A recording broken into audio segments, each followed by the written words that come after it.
Qatar and Türkiye signed a new joint declaration marking stronger bilateral ties between the two countries. Jonathan Acobo for the details.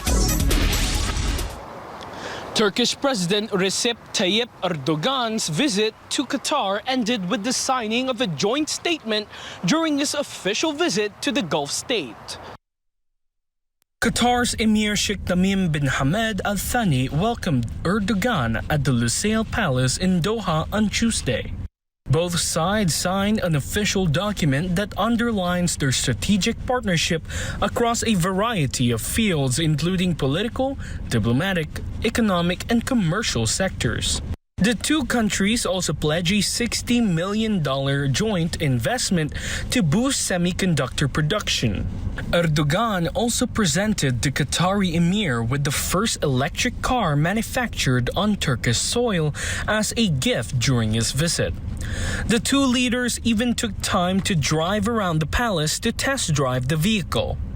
The trip was part of Erdogan's three-nation tour in the Middle East, including Saudi Arabia, Qatar, and the UAE, scheduled for this week.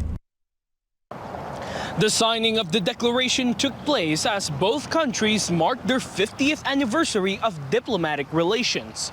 Reporting from Doha, this has been Jonathan Acobo, SM9 News, Qatar.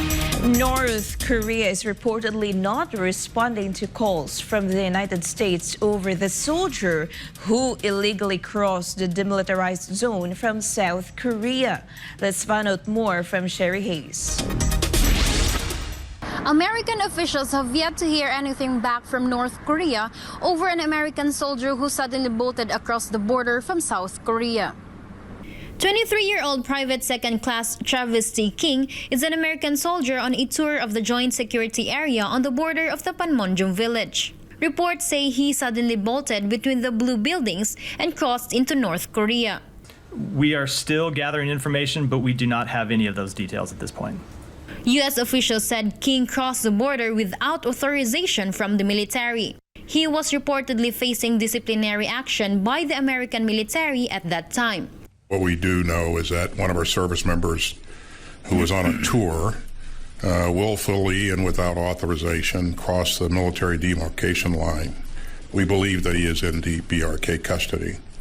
And so we're closely monitoring and investigating the situation. And now the U.S. officials are calling North Korea to clarify the situation as they continue to scramble for King's whereabouts. Although North Korea did not respond to any calls from the U.S. over the matter, it recently conducted test fires of two short-range ballistic missiles in the East Sea. I will say that we condemn the DPRK's ballistic missile launches, as we have condemned their previous ballistic missile launches. They are in violation of multiple UNSC resolutions. They pose a threat to the DPRK's neighbors and the international community. We remain committed to a diplomatic approach to the DPRK, calling them to engage in dialogue, and our commitments to the defense of the Republic of Korea and Japan remain ironclad. It can be remembered that North Korea said that it was the United States and South Korea that are provoking them for establishing a nuclear war planning group against Pyongyang's missile program. Seoul, Isabugo, Sherhis, Imnida, SM9 News, South Korea. Global leaders, including Brazil's President Lula, express weariness over the prolonged Russia-Ukraine conflict and call for a peace deal through dialogue. Jean Domingo reports. Brazilian President Luiz Inácio Lula da Silva expressed concerns about the ongoing military conflict between Moscow and Kyiv, stating that countries worldwide are growing tired of the situation. Lula was quoted saying, "The world is starting to get tired." He emphasized the need for a peace deal to be brokered between Russia and Ukraine. Lula has predicted that time will come when there will be peace in Ukraine, and said that a group of countries will have to be able to talk to both Russia and Ukraine. at a recent summit between the EU and the Community of South American and Caribbean states. European leaders had hoped to sign a statement strongly condemning Russia's actions in Ukraine. But Brazil and Nicaragua objected to include such language in the final declaration. The document was eventually signed by all members except Nicaragua, which refused to support any reference to the Ukraine conflict. Despite NATO's commitment to stand with Ukraine, some Western officials have begun predicting potential waning support for Kyiv due to war fatigue resulting from the prolonged conflict.